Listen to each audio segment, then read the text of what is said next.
मैं यह आपके बीच में 1 मिनट से कम समय के लिए आऊँगा भी।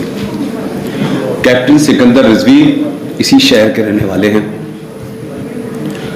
और जब देश में एक अजीब किस्म की हवा चल रही हो, उस आंधी में कैप्टन सिकंदर रिजवी एक ऐसे नेशनलिस्ट हैं जिनको इस आंधी से हमने बड़ा बचा के रखा है। आप लोग उनको बड़े गौर से सुनिएगा। ऐसे लोग कम हैं हिंदुस्तान में। सिकंदर रिजवी उन राष्ट्रवादियों में से हैं जिन्होंने सरकारें आई, सरकारें गई, लेकिन अपने राष्ट्रवाद को नहीं छोड़ा। सिकंदर रिजवी साहब। हेलो दोस्तों, पाकिस्तान का कौन सा ऐसा इलाका है जहां हजारों मुस्लिम माएँ भारतीय सेना के जवानों के लिए रोज घी और दूध डालकर रोटियां पकाती हैं और रोज उनका इंतज़ार करती हैं कि आखिर भारतीय सेना वहां कब आएगी। हो सकता है आपको यकीन करना मुश्किल हो, लेकिन कैप्टन सिकंदर रिजवी के इस वीडियो को देखने और सुनने के बाद आपकी आंखों में आंसू आए बिना नहीं रह सकेंगे। आइए सुनते हैं कैप्टन सिकंदर रिजवी को, जिनका हर क्षण हर पल भारत के लिए, देश के लिए समर्पित है। जिहाद, ये जिहाद जो शब्द है अरबी का है, कुरानिक है। ये इस तरह से इंटरप्रेट किया गया है आज के दौर में, क्या है, पिछले 150 साल से किया गया, जब से वहाबिज़्म आया है। जिहाद को इतना भयानक बना दिया है, शब्द को कहना नहीं चाहिए। हो सकता है स्टूडेंट में कोई मुस्लिम भी बैठा हो कि एक हम उस सूरे पर जब आते हैं इसको पढ़ने के लिए, तो जिहाद का जब अल्फाज आता है तो हम उसको पढ़ते गुजर जाते हैं, फिर उसको दोबारा आते हैं, उसकी मीनिंग देखते हैं, इसके माने क्या हैं। कुरान के अंदर 2 जिहाद हैं, और आजकल के जो मुल्ला लोग बैठते हैं टेलीविजन के ऊपर, और यह आईसिस हो या वो तालिबानी हो या कोई भी जिहादी हो, लश्कर तौबा हो, इन्होंने जिहाद की डेफिनेशन बदल दी। और आज के दौर में जो इनके स्कूल ऑफ थॉट हैं, जैसे उम्मुल कुरा सऊदी अरेबिया के अंदर है, वहाबिज़्म का सबसे बड़ा गढ़ है। उसकी ब्रांचेस हैं देवबंद, उसकी ब्रांचेस हैं लखनऊ का नदवा, इसी तरह बहुत सारे पूरी दुनिया के अंदर फैली हुई हैं। ये लोग जिहाद को इस बुरे ढंग से तोड़ मरोड़ के पेश किया है, भयानक बना के पेश किया है, डरावना बना के पेश किया है कि दिल नहीं करता कि उस सूर्य को पढ़ो। माज़अल्लाह, ऊपर वाला मुझे माफ करे। दोनों जिहादों में क्या फर्क है मैं बताता हूँ। इसमें लूंगा 30 से 45 सेकेंड। एक जिहाद अकबर है, यानी सबसे बड़ा जिहाद, एक है जिहाद असगर जो सबसे छोटा जिहाद। कुरान का जो ट्रांसलेशन है, सबसे छोटा जो जिहाद है वो बाद में बताऊंगा, पहले सबसे बड़ा जो जिहाद अकबर है जिसको कुरान के अंदर है। पुष्पेन जी इसके बहुत ही स्टडी इनकी बहुत अच्छी है कुरान के ऊपर। ये मैं गलत हूं तो मुझे जरूर टोकिएगा। जिहाद अकबर में है उस जमाने में 1400 साल पहले। आपने कक्षा 6, 7, 8 में पढ़ा होगा कि अरबों में बच्चे लड़की होती तो उसको जिंदा दफन कर दिया जाता था, रेत में मारना काटना ये सब था। उनकी सोशल जो लाइफ थी उसको ठीक करने के लिए मोहम्मद साहब सल्लल्लाहु अलैहि वसल्लम ने जिहाद अकबर शुरू किया। सबसे जाहिल कौम अरब थी, सबसे जाहिल कौम में से अभी भी जाहिल हैं वो लोग, और वो एक देवदूत के तौर पे आए।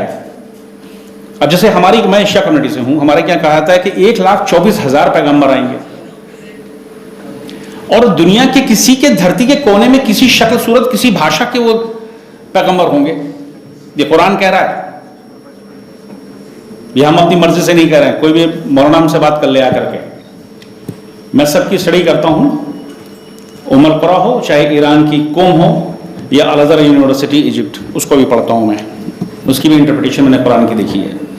तो जिहाद अकबर था उनके सोशल लाइफ को ठीक करने के लिए। बहुत ही बुरा हाल था इनके यहाँ।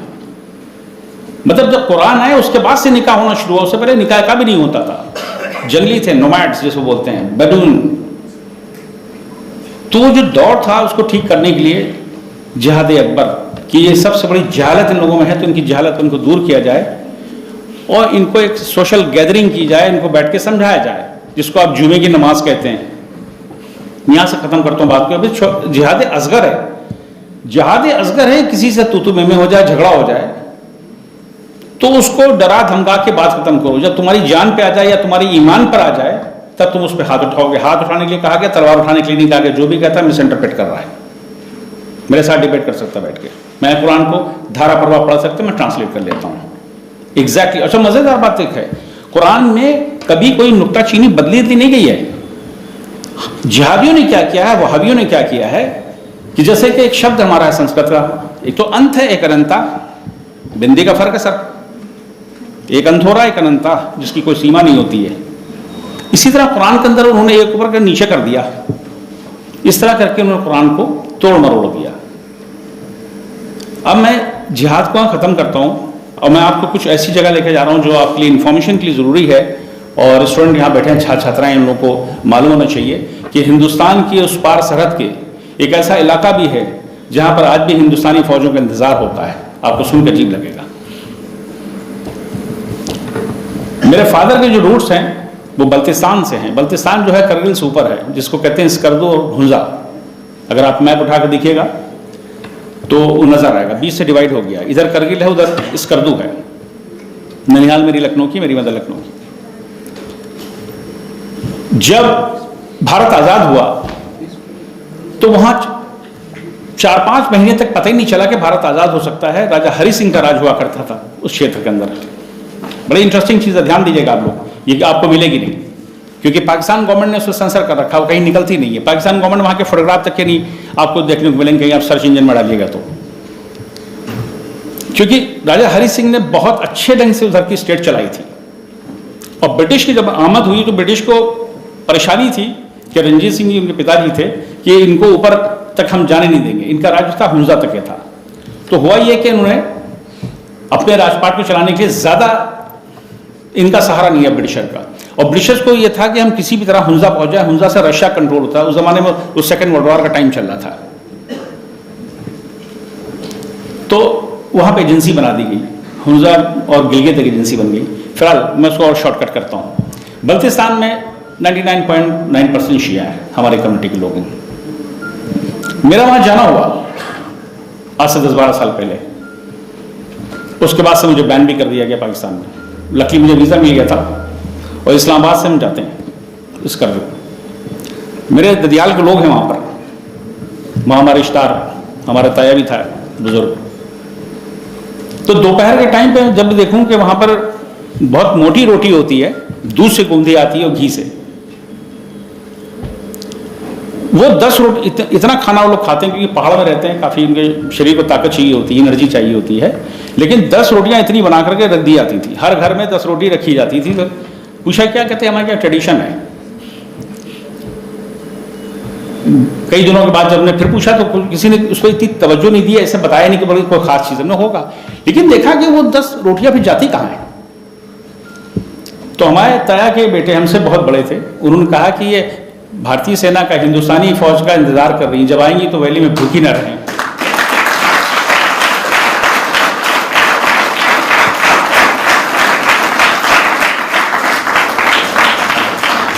हम बहुत इमोशनल हुए इस बात को जान करके कि पाकिस्तान का वो एरिया जो है सबसे बुरी कंडीशन में है वहां पर। मतलब ये हाल था कि ऊपर का जो एरिया नीचे वैली है, इंदस रिवर एक तरफ है, हमारा छोटा सा गांव है 25 माइल है, 40 किलोमीटर है स्कर्दू से टुवर्ड्स इंडिया। ऊपर पहाड़ियां वहां से, और वो 7-8 महीने बर्फ में रहती हैं, लेकिन उसमें भी लोग रहते हैं। वो करगिल साइड में भी वो पोर्शन थोड़ा सा पड़ता है, उनको बुढ़ापा बोलते हैं। वो नीचे उतर के आते ही नहीं है, सारी जिंदगी नमक से काम चलाते हैं। तो कोई हमारा ऊपर मिलने वाला था, हमारे तय हम ऊपर घुमा के लाएंगे, हमने कहा ले चलो।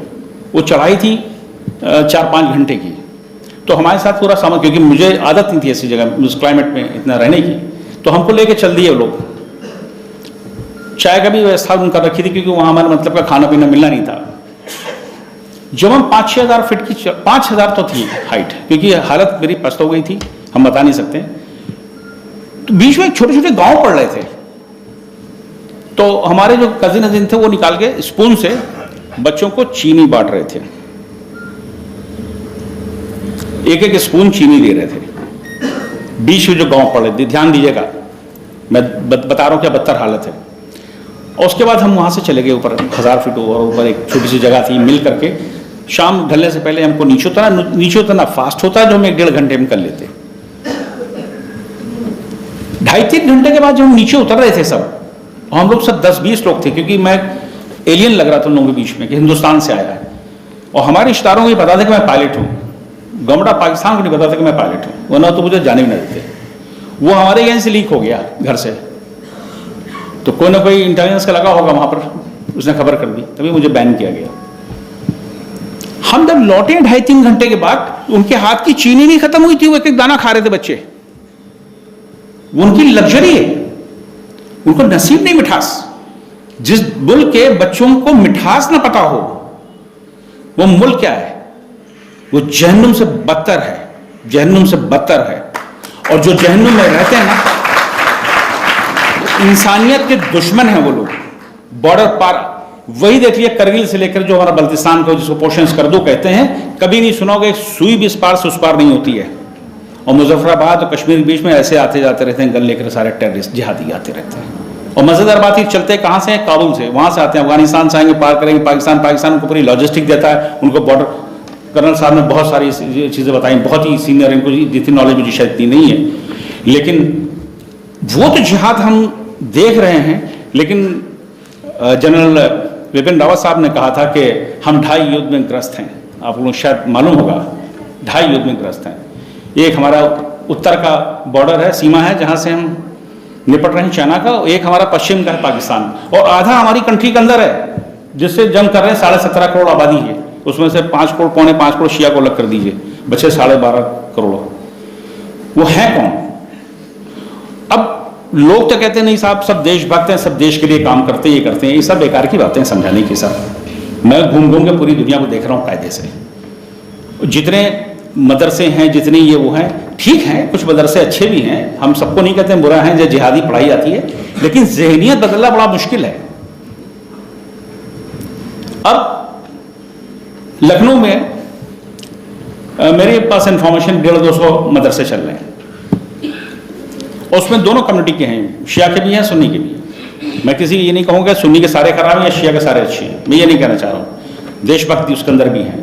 अगर आप देखेंगे तो लखनऊ से शब्द नॉलेज में नहीं होगा, 13 फाइटर पायलट हैं इंडियन एयरफोर्स के अंदर, अभी फ्लाई कर रहे हैं, वो शियाई हैं, हमारी कम्युनिटी से हैं। एक नाम बता दो, दूसरी ला के दे, नहीं मिलेगा, गारंटी नहीं मिलेगा। तो जो आधा युद्ध हम यहां लड़ रहे हैं, ये लोग कौन है? मैं थोड़ा सा जबान फिसल कर जाऊंगा, बुरा लगे किसी को तो प्लीज मुझे चेक करें। ये कौन लोग हैं? ये तो हमारे लोग हैं ना, 90% कन्वर्ट किए गए। डीएनए चेक करा लो आप इनका। जो मुस्लिम आबादी है 90% कन्वर्टेड है। बहस कर ले मुझसे कोई बैठ करके, डीएनए टेस्ट कराइएगा तो सब मिलेंगे, शूद्र भी मिलेंगे, ब्राह्मण भी मिलेंगे, वैश्य भी मिलेंगे, क्षत्रिय भी मिलेंगे। और अगर आप उनकी हरकतें देख लीजिएगा तो वो मिक्स हो गई हैं, है ना, पिन ड्रॉप साइलेंस, ये सच है। 90% जो है वो डीएनए, और जो उधर से आया था, वो चाहे अरब से चला हो और चाहे वो कहीं खाड़ी से आया हो, मिक्स तो हो गया ना। अब भोलापन भी लिए हुए हैं, सादगी भी लिए हुए हैं। भोलेपन की इंतहा खत्म है कि जुमे को तैयार होकर नमाज पढ़ने था, मैं भी नमाज पढ़ता हूं जुमे को, ऐसा थोड़ा ना कि मैं जाके जरूरी कि मैं मस्जिद में पढ़ूं, क्योंकि मस्जिद जो है इस्लाम के हिसाब से होली श्राइन नहीं है, वो एक कम्युनिटी सेंटर है जहां पर आप इकट्ठा होते हैं जुमे के दिन। क्योंकि मोहम्मद साहब ने एक बनाई थी मदीना मुनव्वरा के अंदर, जिसको सऊदी अरब ने तोड़ दिया है, अपनी बना ली अलग, उनकी जो कब्र थी उसको भी खत्म कर दिया है, वो लोग मानते नहीं सब चीज को। तो इन लोगों को जब सरमन देते थे, कहा नहा धो के आया करो, तुम तो बदबूदार हो, नहाते नहीं थे 6-6 महीने तक के अरबी, और मुसलमान हो गए थे, नहीं नहाते थे। तो भाई एक जुमे के दिन फिक्स कर दिया गया कि आप लोग नहा धो के आया करो, हम सरमन देंगे। वो ट्रेडिशन आज भी चली जा रही जुमे को नहाने की। मैं बुराई नहीं कर रहा हूं इस्लाम की, मैं जहालत की बात कर रहा हूं। मतलब कहते हैं कि हम नहीं बदलेंगे, हम नहीं बदलेंगे, कुछ हो जाए हम नहीं बदलेंगे। ये काहे की जिद है? जिद है किस बात की कि नहीं बदलेंगे? क्योंकि डीएनए है, उसको नहीं बदल सकते हैं, कुछ वहां से भी आया हुआ है। डीएनए टेस्ट करा लो, जो वहां से आया है परसेंटेज निकाल दीजिए, जो वहां से आया है वही नारे लगाते हैं, उन्हीं के साथ खड़े हो जाते हैं। अभी जैसे कर्नल साहब ने कहा ना, वो मैं प्रोग्राम करके आया हूं वहां पर जेएनयू के अंदर, पुष्पन जी भी थे उस दिन वहां पर, तो कश्मीरी निकल के जाने लगे जब डीएनए की बात करो। भाई आज तो साइंस बहुत एडवांस हो गई ना, अब हम तो खानदान अंदर की बात नहीं करते, डीएनए की बात करते हैं। भाई जिद की आदत तुम्हारी वहां से पड़ी हुई है, क्योंकि ये वो लोग वो हैं जिन्होंने मोहम्मद साहब की पूरी फैमिली को खत्म कर दिया। करबला का मैदान हुआ, शिया लोग मनाते हैं, अगर कोई जानता हो इन्फॉर्मेशन लखनऊ में तो बहुत होता है, तो उनको शहीद करने वाला कोई हिंदू नहीं था वहां पर, मुसलमान थे। पूरे उनके खानदान को तबाह कर दिया, उनकी बेटी को मार दिया, उनके दामाद को मार दिया। और कहे का इस्लाम, किस बात का इस्लाम? यानी आपकी प्रैक्टिस रॉन्ग है, आप फैमिली को नहीं मानेंगे आप उनकी। तो जो भोले लोग हैं उनका डीएनए टेस्ट करा लिया इसमें, तो 90% के अंदर मुसलमानों में जहालत के साथ साथ में जो ये बात कर रहा हूं डीएनए में कहीं आ रहा हूं, वो ये है कि उसमें भोले मिलेंगे तो वो हमारे अपने लोग हैं। हमें तो ब्रेन वॉश की जरूरत है, बड़े भोले हैं। आप देखिए जितना मुसलमान जाहिल है उतना ही भोला भी है। अच्छे भले स्टूडेंट बैठे हुए हैं। अब वो जो जा रहे हैं, अभी पुष्पेंद्र जी में जैसे हम लोग बातचीत कर रहे थे कि वहां से निकल के जा रहे हैं, कश्मीर पहुंच रहे हैं, केरला से जा रहे हैं। कर्नल साहब ने भी बात कही है, मुसलमान हैं, भोलेपन का फायदा उठाया जा रहा है। बाद में इनको फिदाइन बनाया जाएगा, इनकी बॉडी के ऊपर बेल्ट लगाई जाएगी, बॉम्ब लगाया जाएगा, भीड़ में भेज जाएगा, अल्लाह अकबर करे धमाका कर दो। अरे भोलापन है। तो ब्रेन वॉश हम भी इनका कर सकते हैं। अगर वो ब्रेन वॉश कर सकते हैं तो हम भी ब्रेन वॉश इनका कर सकते हैं।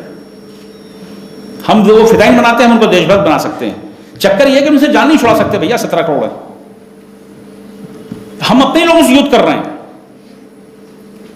हम लोग अपने लोगों से युद्ध कर रहे हैं। वो है जो दुश्मन हमें नजर नहीं आता, सामने होता है। मुझे मारने के लिए पूरे शहर में ढूंढा गया, मुझे पूरे यूपी में मुझे छानबीन की गई, और मैं राम जन्मभूमि आंदोलन से भी जुड़ा हूं। मैंने 2003 के अंदर मैंने कॉन्क्लेव भी किया था जब अटल जी की सरकार थी कि सरयू पार जाके मस्जिद बना लो और आप मंदिर हिंदुओं को दे दो।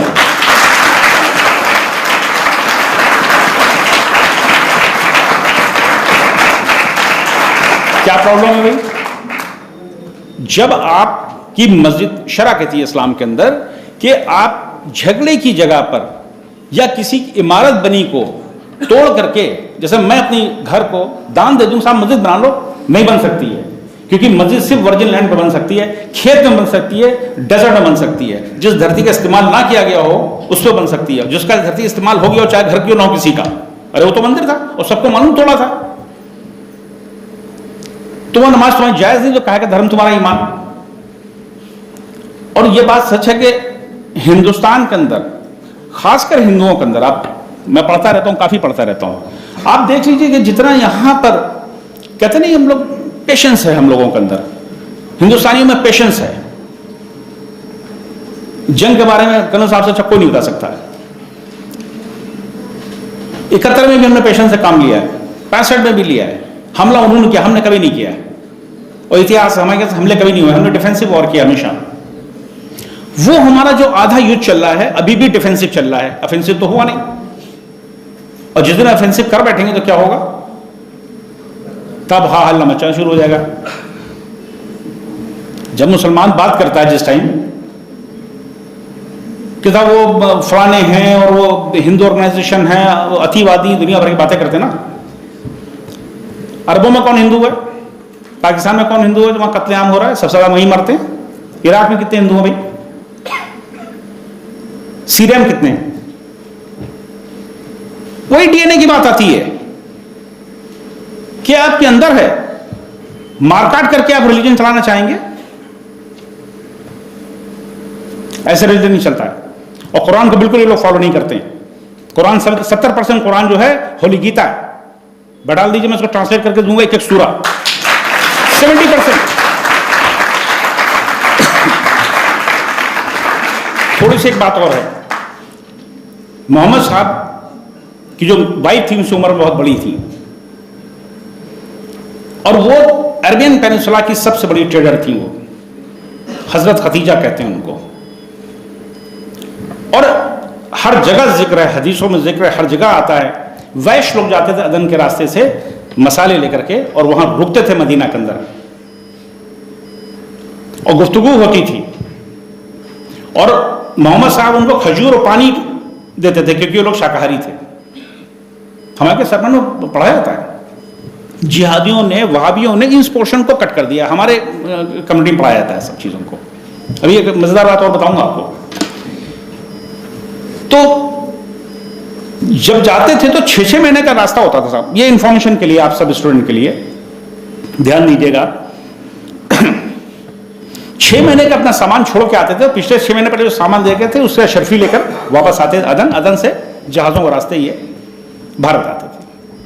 अभी भी अदन में वैश्य बिरादरी काफी रहती है, अरबी वैश्य हैं वो। Thank you.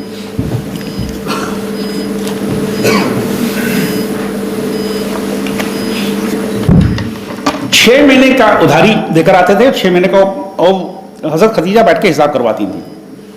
अब सोचिए, ट्रेडर के कोरियर होते थे, उनका काम ही था ऊंट को ऊपर लाना ले आना। 2-2 महीने का सफर करते थे। और इनका सामान दमिश्क, जिसको दमिश्क कहते हैं, वहां जाता था। करबला जैसे इराक में है, वहां जाता था। सारे अरब में उनका जाता था। फिर बाद में उनके कोरियर जाते थे, एक लेकर के दूसरा पैसा लेकर आ रहा है, चलता रहता ऊंटों का काफिला। तो मैं एक जगह बोल रहा था, उधारी किसकी थी? हमने कहा अरबों तो सारी जिंदगी उधारी तो हमारे हिंदुस्तान की खाई है यार। मैं कुछ कह रहा हूं। 6 महीने की उधारी, 2 दिन की उधारी। उधारी तो पूरे अरब को दी है, हिंदुस्तान ने ही दी है। हिंदुस्तान के ही लोग गए थे, भारत के लोग गए थे। अभी भी अदन में भी उनके रूट्स हैं। एक तो ये हो गया। दूसरा हो गया, जब करबला मैदान में इनके नवासे को, मोहम्मद साहब के, शहीद किया जा रहा था, 72 शहीद हुए थे उसमें। 3 दिन इनको भूखा प्यासा रखा गया। गर्मी थी काफी शिद्दत की। तो हुसैन, वो भी होली मैन थे।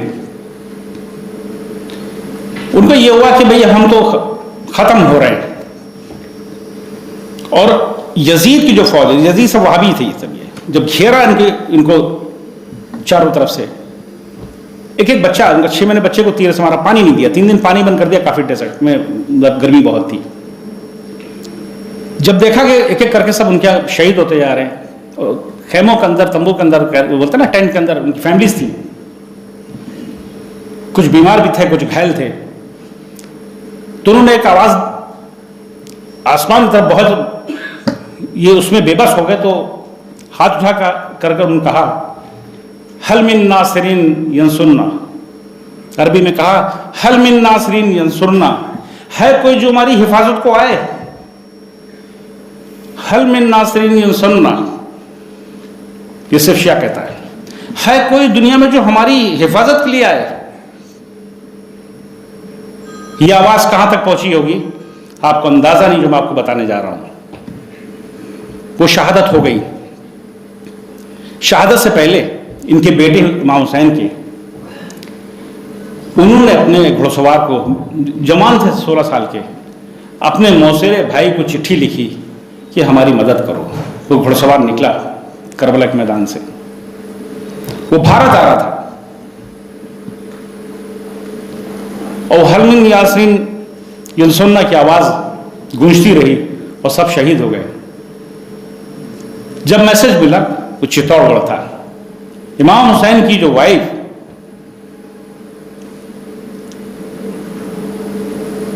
उनकी बड़ी बहन राणा चित्तौड़गढ़ को ब्याही में थी। शूं का रिश्ता इसलिए है आप लोगों से सर, उसके बाद जब मैसेज मिला उस घुड़सवार को आने में कितना समय लगा, ये किताबों में नहीं है, ये सबको मालूम है, सब जानते, लेकिन उसको दबाया जाता है। बुला करके एक टुकड़ी फौजियों की तैयार की गई, घुड़सवारों की, कहा कि घुड़सवारी जा पाएंगे, ऊंट नहीं जा पाएंगे, ऊंट बहुत कम थे और जंग में ऊंट नहीं लड़ते थे, हाथी घोड़े होते थे। और वो दौर था चंद्रगुप्त का। जब निकली ये फौजें यहां से तो उसको लीड कर रहे थे रेहत दत्त, ब्राह्मण थे जो सर रेहत दत्त थे। और इतिहास कहता है, हमारे यहां किताबों में है, हमारे हदीसों में है, जिस रफ्तार से वो घोड़े रेगिस्तान के मैदान में गए, इतिहास में इतनी तेज कभी घुड़सवारी रेत की कभी देखी नहीं गई जो हिंदुस्तानी फौजें जा रही थी।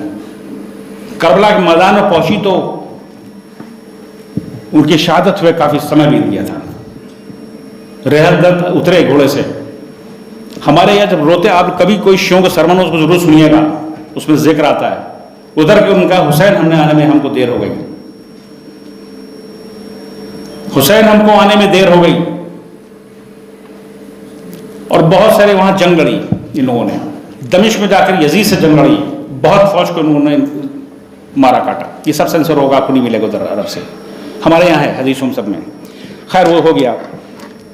वहां पे बहुत से बच गए जिनको अभी भी हुसैनी ब्राह्मण कहते हैं, कश्मीर में भी हुसैनी ब्राह्मण हैं, और हमारे बहुत टॉप के लोग जो हैं पॉलिटिशियन है वो भी हुसैनी ब्राह्मण हैं, 2-4 फौजी भी हैं हुसैनी ब्राह्मण हैं। हमारे रिश्ते तो हुसैन ने बनाए थे, हम इसलिए मुल्क के वफादार हैं। सनातनी साथियों, पैगंबर मोहम्मद साहब के परिवार के हत्यारे कौन थे? यजीदी यानी कि वहाबी।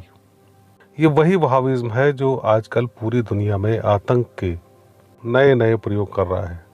इसको शक्ति देने, स्फूर्ति देने का काम कुछ वहाबी स्कूल भी कर रहे हैं, जिनका संचालन सऊदी अरब से लेकर के कई अन्य देशों में, भारत के भी कई सेंटरों में ये वहाबिज्म पढ़ाया जा रहा है, जिसमें बरेली का देवबंद और लखनऊ का नदवा स्कूल भी है। वहाबिज्म की काली परछाई का और उसके काले इतिहास का एक एक हिस्से का खुलासा किया है कैप्टन सिकंदर रिजवी ने, आपने जो सुना है। आप यकीन कर सकते हैं कि सब कुछ पूरे इस्लाम में सब कुछ वैसा नहीं है जैसा बताया जाता है। उसका एक धड़ा ही है वहाबिज्म, जो कि दुनिया भर में इस आतंक के नए नए प्रयोग को करता है, जिसका कोई संबंध कुरान से न ही मोहम्मद साहब से है। वरन ये लोग उनके परिवार के हत्यारे भी हैं और वास्तविक नीतियों को कुचलने वाले भी हैं। सच कहा है तारिक फतेह ने कि ये मुल्ला का इस्लाम है, जो कि अपने निजी स्वार्थों के लिए लागू किया जा रहा है, बढ़ाया जा रहा है। आपने कैप्टन सिकंदर रिजवी को सुना। आप उनके विचारों से सहमत हैं तो हमारे चैनल अखंड हिंद को लाइक करें, सब्सक्राइब करें, और हाँ सनातनी साथियों, शेयर जरूर करते चलें, ज़्यादा से ज़्यादा लोगों तक इन विचारों को, सच को पहुँचाते चलें। फिर मिलेंगे अगले अंक में, तब तक के लिए जय हिंद, जय भारत, वंदे मातरम।